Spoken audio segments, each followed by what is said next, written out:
Yeah, here it's 9 o'clock. Yeah, it's 9 o'clock. Yeah, routine. Okay, hi guys, hi everyone. So we have Jing Liu and Florian Eidenberg from So Ill in Brooklyn. Hello. And Beatrice Leanza from the MAAT Museum in Lisbon. Hi. And we've all come together to celebrate the installation and the exhibition that So Ill have done in your museum, B. I'm going to call you B instead of Beatrice, but which nobody can see, unfortunately. So Beatrice, B, could you just start off by explaining, you haven't been at the museum that long, tell us a little bit about your job there, about the museum, set the context for this collaboration. Well, yeah, I mean, I've relocated here from Beijing 7 months ago now, so last September, and straight, you know, like from Beijing, arrived, you know, August 29, and I started my job on September 1st. And yeah, it's been, you know, a lot in the making. We had a big plan, you know, to reopen on March 27, and then, you know, we got stuck in the middle of this. Well, when we had, you know, when I decided, or, you know, what I wanted to do with the museum, how to kind of start, you know, restart the engine, you know, like with my program, and I knew what I wanted to do, I have to admit, I, you know, immediately thought of these guys to do what they eventually, you know, did. And the thing is that I had to kind of play a little bit logistically with time, because of course I had some old program to deal with. And what I wanted to put in place was really sort of a redrawing of the narratives that, you know, traverse the museum, which is not just the, you know, the new building that Amanda, you know, designed, but it's really a campus, you know, along the Teja River that includes also like a 100-year-old power plant. And so in kind of redrawing these narratives, I wanted really to kind of begin with a statement. And a statement that, you know, perhaps a lot of people don't, you know, have a little bit forgotten given where, you know, what we're living with now. But past year, you know, there was a lot of conversations around, you know, how can we and should we redefine what museums are, you know, what they do. And I thought that was a really critical conversation that we should have had, not just with professionals, but with the public at large. And yeah, so I wanted and I needed someone that I felt I could have had a certain intellectual affinity with. And just to conclude, and because I think that then Florian and Jean, you know, like they're saying this, I think somehow me and the two of them like share something quite in terms of like life experience. I mean, we're, you know, all, you know, we have lived and you know, grown professionally in places that we don't come from really. So we have, in that sense, a multicultural sort of like experience of you know, perhaps what we wanted to do in our private and professional lives. And a lot of that, yeah, came, I think, in the conversation that, you know, I started with Florian when we met in Porto, as a matter of fact. You know, we remember we bumped into each other at the opening of the Álvaro Siza show at Serralves in Porto. And so I was like, oh, all right, perfect timing. You know, I was anyway gonna call them. And so it's a sign. It was a sign. Yeah. By the way, where are you? You're in your apartment, I imagine, in Lisbon. Yes, I am. And what's the situation like there? How is life in Lisbon during this lockdown period? Well, it's very civilized, I must say. You know, like having to deal with like what, because I read the news in Italy, you know, quite regularly, and having seen what happened, especially in the beginning, you know, with the hysteria, you know, the lack of discipline, you know, not surprising, you know, from my compatriots. I have to say the government here took like measures like really early. And yeah, well, you know, we don't know yet what phase 2 is here. So we're all still in lockdown. So same would be is the fate for our reopening. And I'm kind of growing a bit tired of, you know, this kind of techno tank that we are all living in. But you know, like it's I think in that sense, you know, we keep very busy. If anything, I think we're busier than before. It's not simple, I think, to deal with these narratives. Well, maybe that's something that, it's a question that I'm asking you guys as well. How can we deal with this, with this condition? Is the digital realm enough? Like, what should we do with it? It's that really an opportunity to rethink how to do things. Yeah, we Yeah. can come back to that in a minute, because you talked about wanting to, rethink what a museum is for. I mean, you have to rethink what a museum is for when nobody can go to the museum. But before we come back to that, can you show us your fancy background screen, Beatrice, that you were showing off earlier? I can manage to do it without actually dropping the call. Brand And yourself. there we have it. Ooh. Lovely. It's like Max Headroom from the 90s. Okay, Jing and Florian, over to you now. Just explain a little bit about your setup there in Brooklyn. How's life? Let's start with that question. How are you all getting on? You have kids there as well, right? Yeah, I mean, the school and the kids, they were the first one to go online. So we have been in this digital techno tank already for a month, right? More than a month. More than a month, yeah. It does feel like we're still in the middle of it. You read in the news that we have already gone over the hump, but clearly as an experience, it doesn't feel like that. It feels that we're still it's very much in the middle of it. And I think New York is a very dynamic and a very complicated place. It has a lot of different experiences from different just walks of life and different social economical circle.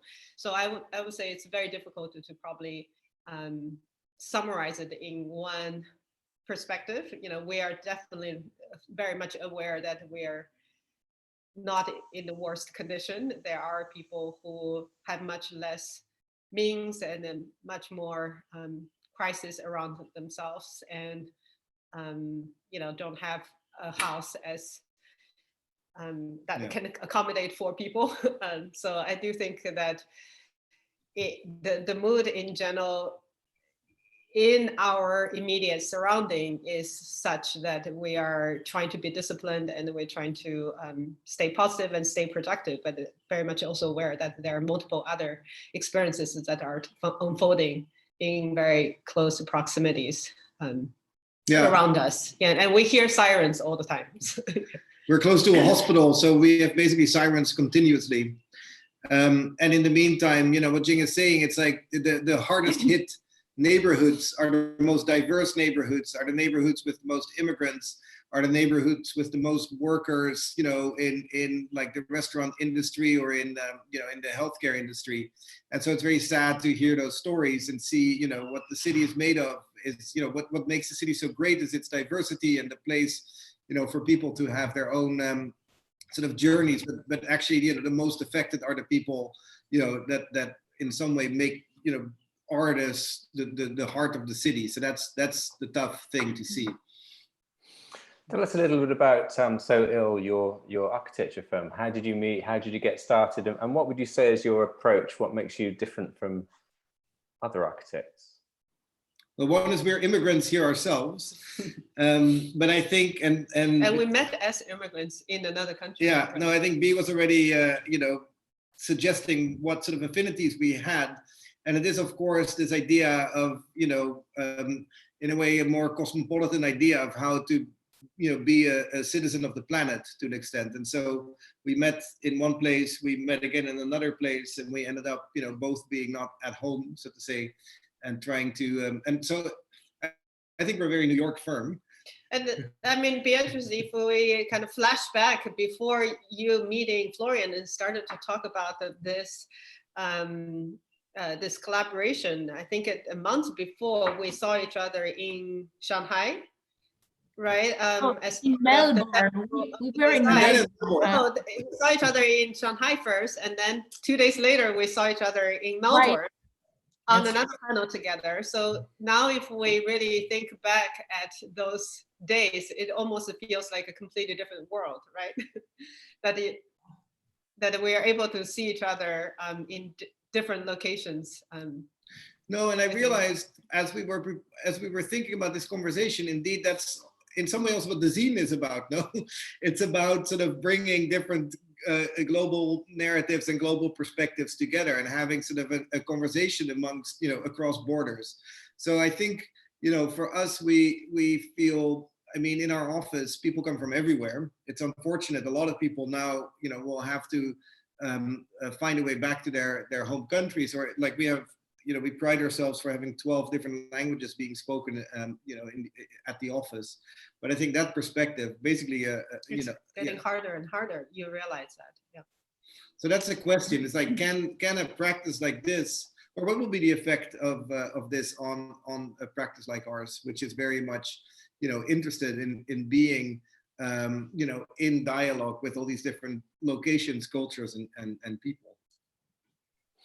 And so tell us about the practice, though. What you have done a lot of temporary projects, and the exhibition Currents at the MAAT Museum explores those. But as you correctly pointed out in your email to me the other day, Florian, you don't only do temporary projects. Talk a little bit about your approach, your methodology. Do you have a style? Do you have a workflow that you think is unique to you? Well, I think it's interesting that, so Jing and I started in 2008 in the crisis here in New York. And so the idea of crisis as a mode of operation is one that is very much embedded within the DNA of the practice. But it is one, and at that moment, we started with a project at PS1 called the Pole Dance, which was a temporary intervention, which obviously also at that time, in the middle of the financial crisis, there was only space for temporary types of work. So I think the temporary is very much part of our DNA.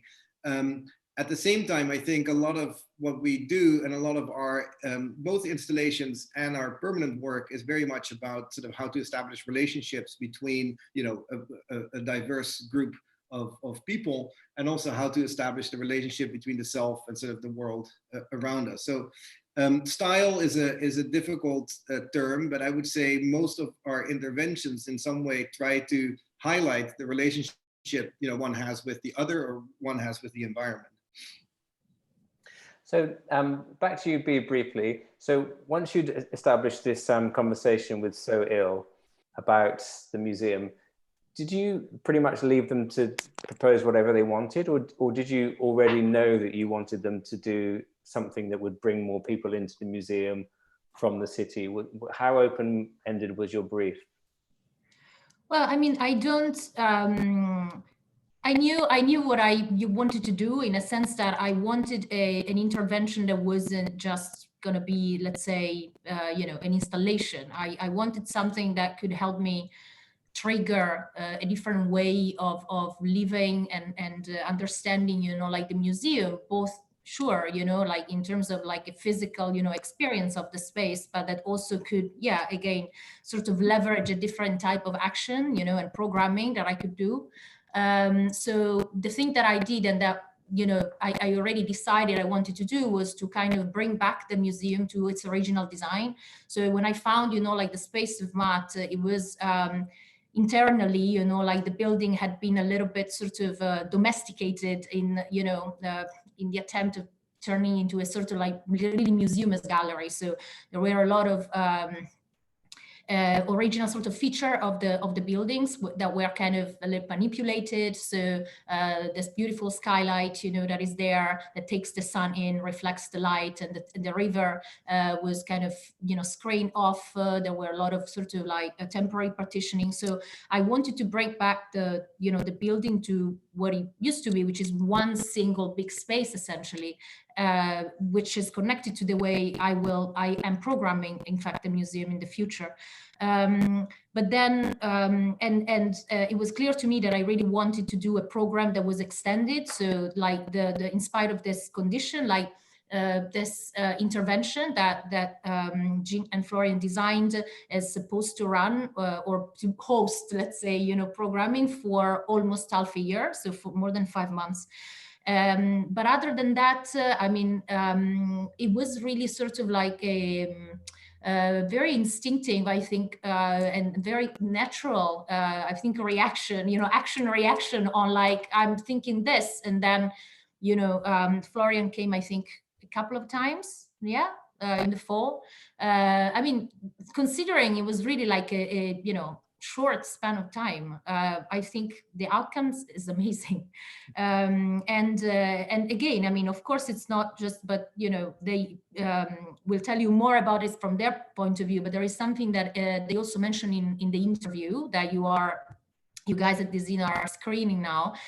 That was the point was really not to fall into the trap of turning this in yet again the next kind of like entertainment, like the installation inside the space that you kind of look at and it does something that's it. No, I wanted it to play a certain magic in the space. So actually, in full disclosure, like they titled this Beeline, but for 6 months we have called it the Magic Monster. So that's the name that it's on the all the draft the design. It's the Magic Monster. So and I think that what came of it is really something that does not just occupies the space, but somehow will let really people take it over in different ways. So I think that was like the best outcome of the conversation we had. So back to you, Jing and Florian. Explain the magic monster or the Beeline installation. What was the situation that you felt you needed to respond to particularly, and what is the response you have now almost built, right? Although we can't see it. I think it's done, right? Yeah. So just a little last bit, but this would be quick to finish. I guess it's the opposite of not talk about the movie content in the interview. We can fully disclose what it is, right? Yeah. And then create the no spoiler alert. No spoiler alert. No, I think that, I mean, indeed, so we met Bea at this event. She said, can you be in Lisbon in 2 weeks from now? And we said, yes. And so we came, and I think the first impulse was indeed this idea that it seemed very dark and very closed. And I first said, where can we get more daylight into this space? So where is there a way to get more light in? And the only way in was through the loading dock. So we said, let's open the loading dock door and let's see what happens when light comes into the center of this space. And so I felt very strongly that we need to do something there. And clearly, also Bea expressed the desire to not just make it a space for basically to expand the audience and to bring the neighborhood really into the building itself. And the current opening is on the riverside. So we thought we need to make another opening, even as a symbolic gesture towards the city itself. And so very quickly the idea came, okay, let's bring people in from more directions. Let's find a way in which this can really become, a site for conversation, but from, for multiple audiences. And so very quickly we realized that the magic, in a way, the monster needed to be in the center of the space. And for people who have been there is a very explicit, say, circulation, meaning that big room is very much determined by the way you move through it on the perimeter, like a sort of scaled up section of the Guggenheim, if you want, with a ramp coming down. And so in order to get people to that center, we needed to create a quite sophisticated sort of multi-level series of routes and stairs and ramps into this heart.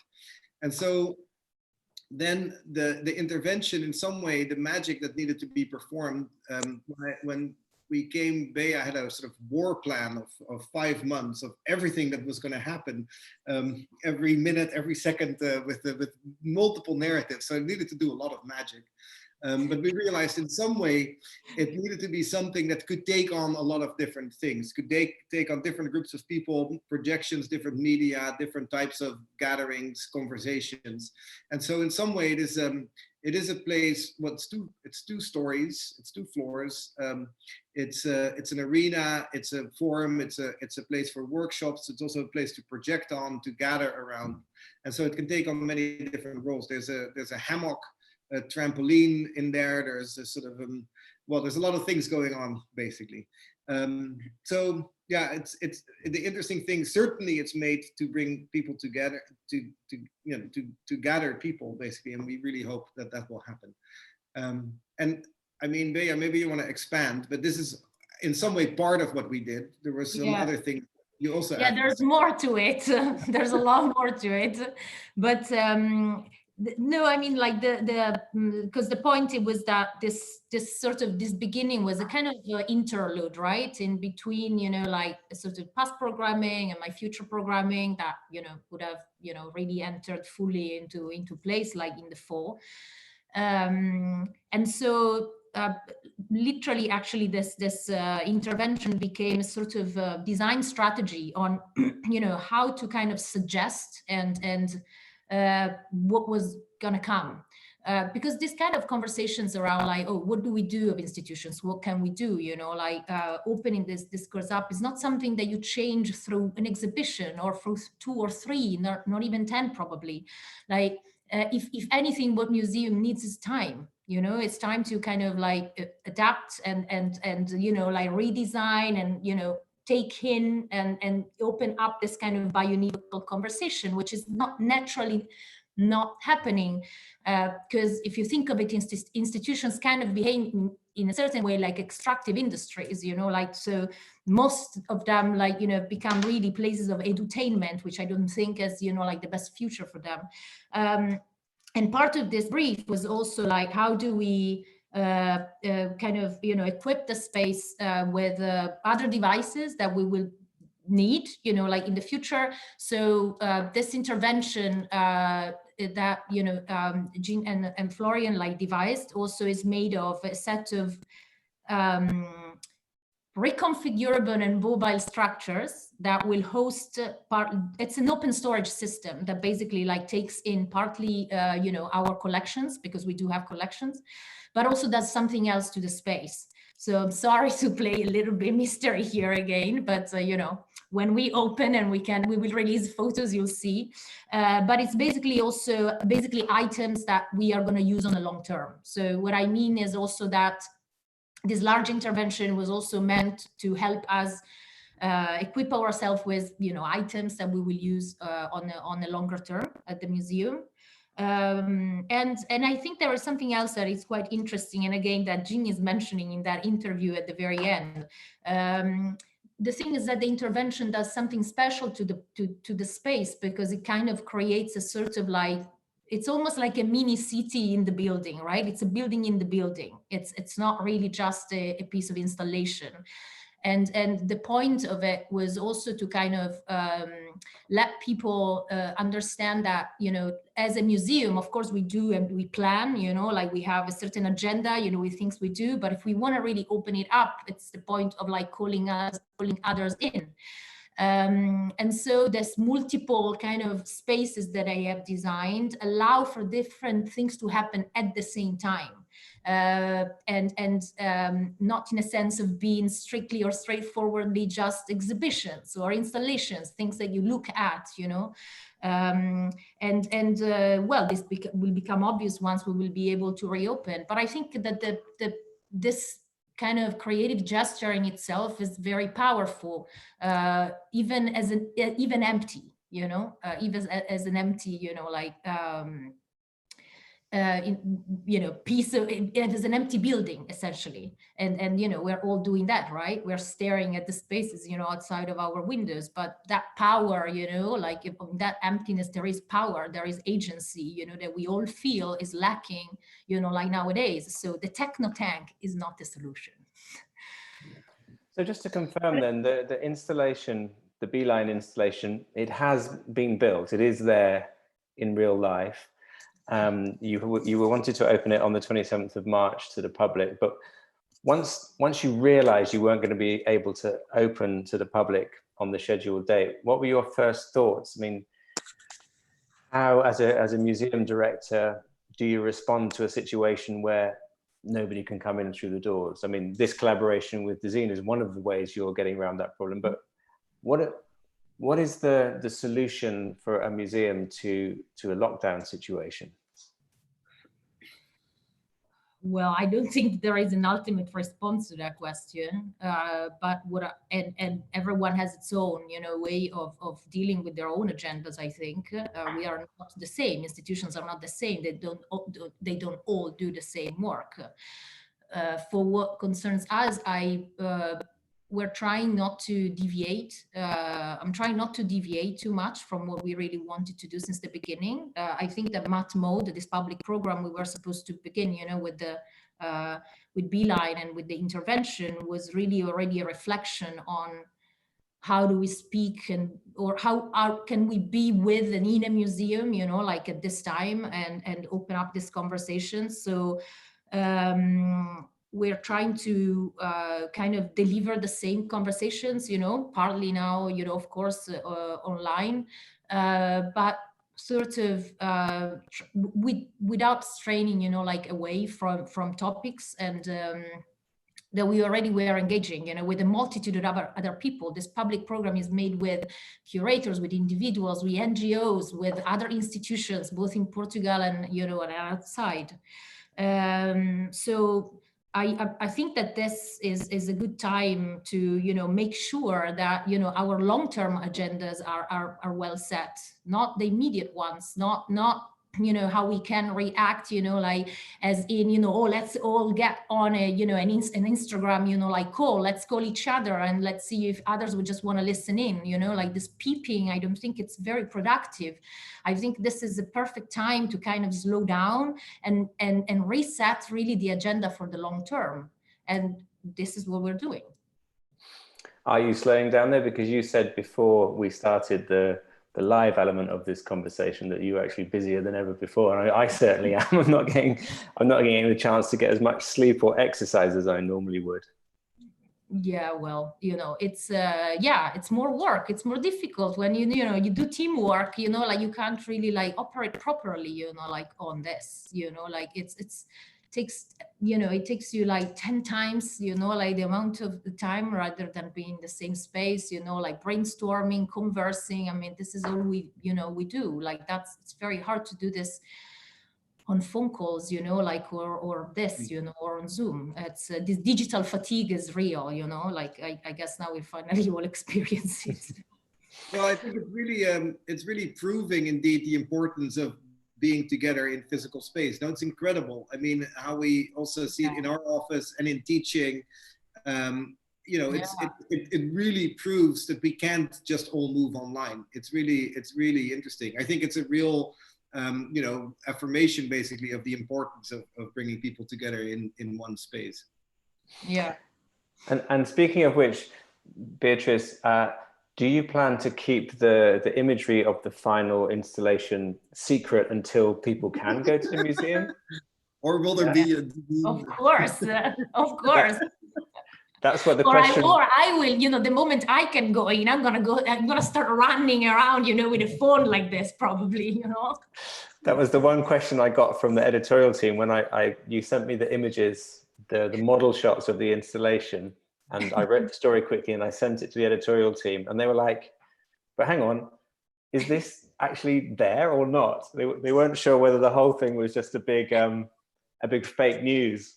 No, it's not. I can send you a video, but only cake. We want some proof that this thing actually exists. This could be the big April Fool's joke for the architecture world. A little bit late though. Well, let's see, let's see. Maybe we'll operate with some, trolls online, like, I don't know, leaking images, like of videos. No, it's there. I wanted to jump on the, hammock, like, but they told me like, no, director injured inside, like, no, not a good idea. So, but no, it's there. But like I think like we don't have any race. We don't know yet because the government also here in Portugal hasn't yet released, the next phase directives. But we know that in May, like they'll start relaxing, like this these rules. So hopefully soon. So you must send me that photograph then, Beatrice. I'm just checking. Me on the hammock. Okay, we've got some questions from our audience on Facebook. Oh, hang on. That one is remember to keep your mic away from your shirt. That was a bit of advice to me, actually, from Callum. The first one, it was banging against my collar and making a noise. Okay, we've got a question from Abdo. Hey, love your work. What is the concept behind Kukje Gallery? I love this project. And I guess that's for you, Florian and Jing. That's a gallery you designed in Korea, is that right? Is it in Korea? Yeah, it's in Seoul, yeah. Yeah. Well, it is a very simple concept because the building is basically a one gallery box, and the brief was to build the biggest column-free box possible on that very tight historical site. And but we were not satisfied to just stop at there. It is a very historically sensitive, like heritage-loaded site to introduce something at that scale, at this very contemporary scale and in this very contemporary kind of geometric form was not satisfying, and it wouldn't get approved by the city anyways. So we were trying to find a way to let that very internalized object to interact with the context itself. So we basically pushed out all the accessory programs like vestibules, elevators, and stair to the roof outside of that black box or the white box, and then wrapped the whole thing with a very elastic veil, so to say. And that by doing that, we created this translucent poche space between the most outer skin and envelope of the building and the inner skin, which is this box. And that becomes this very ambiguous, translucent, dynamic, elastic space that was interacting with the city. And then that whole skin was welded together with hands with 500,000 stainless steel rings. So it was something that was very crafty. And although it's a stainless steel, it was very, it retained some of the historical kind of craftiness in that context. Abdo's also got another question. Any recommendations for books to read? He's obviously a little bit bored in lockdown. Yeah, I'll get one. Get mine too. I just finished reading. It's already out for a few years. This biography of Alexander Humboldt called English of Nature. Yeah. Last night I finished reading that. Highly recommended. Very well researched. This is a great book. Oh, that looks like the perfect book. I don't think you can buy it anymore though. It's almost sold out. Yeah. We have three at the museum. How much does that cost? And can I get overnight delivery? Yeah, exactly. Well, the nice thing of this book, though, okay. We should do a competition for the book. Okay, quickly then, two more questions. We've got two questions from Lisa, which kind of could be one question. Hi, everyone. Lovely work. Considering our current situation, what do you think about the ways cultural institutions have been inhabiting the virtual space? And also, Florian and Jing, how do you think architecture and your architectural approach in particular can help in times like these? B, you want to start? Okay. Sorry, so question like how can a cultural institution react to this? Yeah, what do you think about the ways cultural institutions have been inhabiting the virtual space? You kind of touched on that before already. Yeah, and but I'm reminded of something interesting to this extent, because these are conversations that, of course, I have with my team a lot, like, on how can we be there without, trying too much, like, and just add to the kind of overflow, of things happening and live conversation.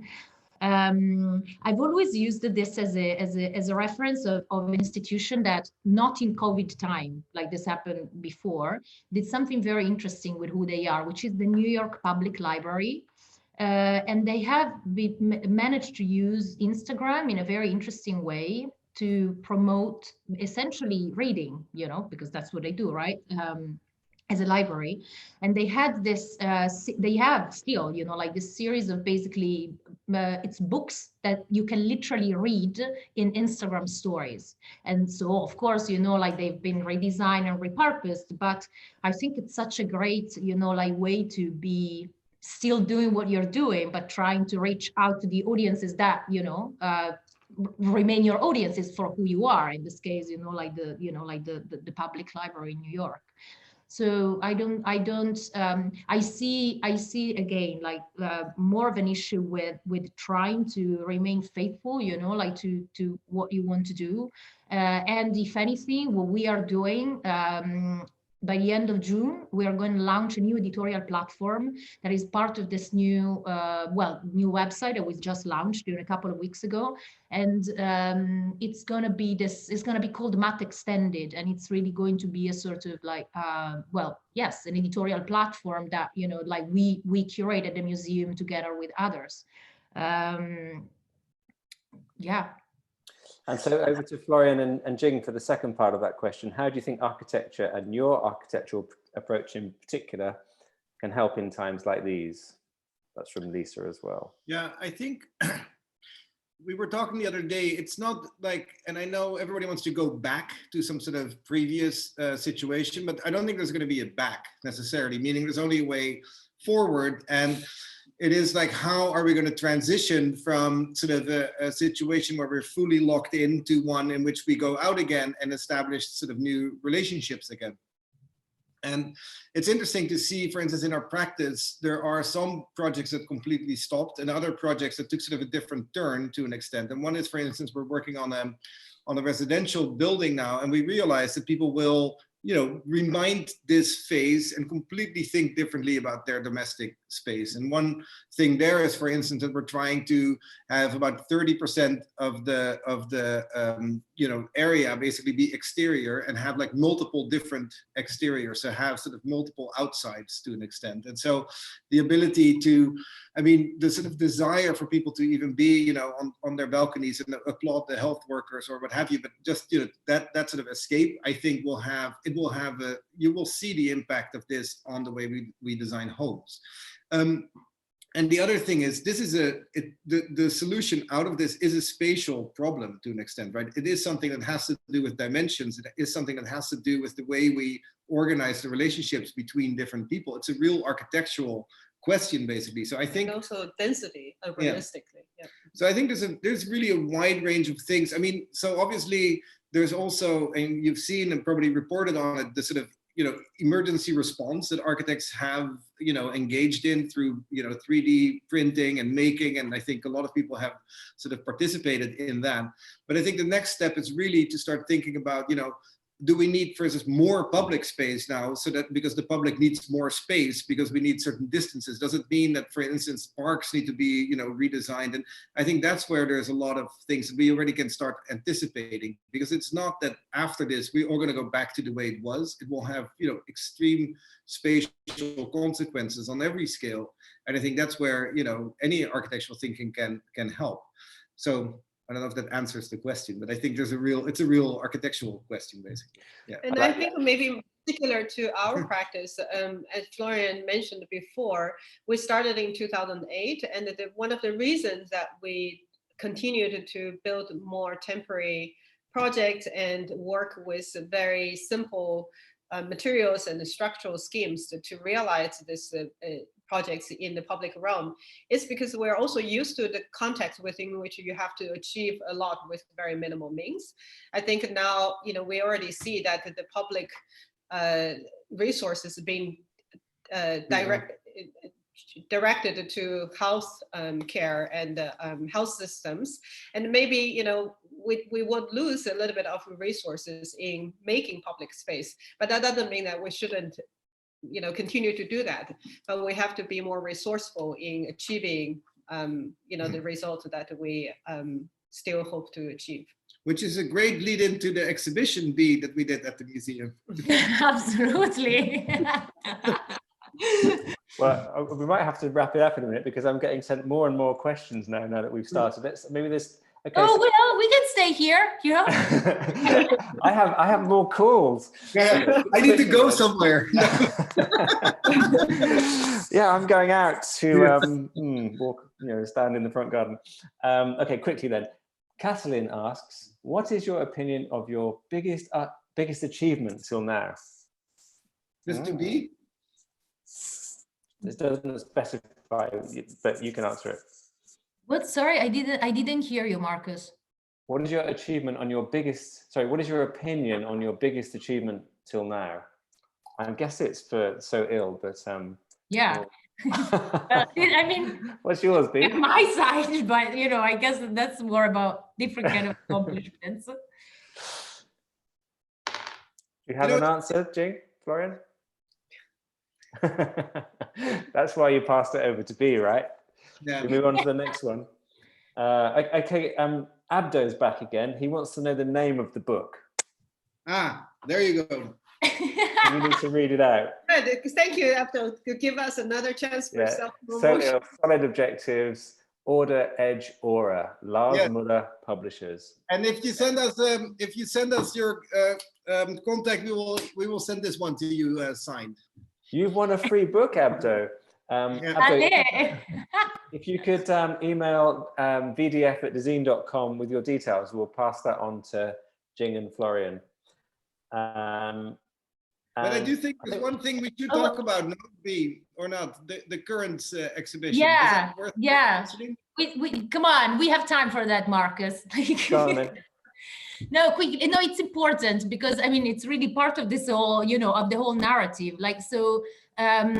In the context of the, of the installation, another little bit of thing that they designed is their own show. No, in a sense that I thought important to kind of contextualize, the meaning of such, gesture. And so part of the installation, part of the intervention is this exhibition Currents, which is focused on their temporary works. So it's an overview of those, and again, no pictures, only when we are we're gonna open. But once again, I don't believe you. Oh, the moment this is on, I'm gonna show you this. But don't distract me. I think you planned this all along.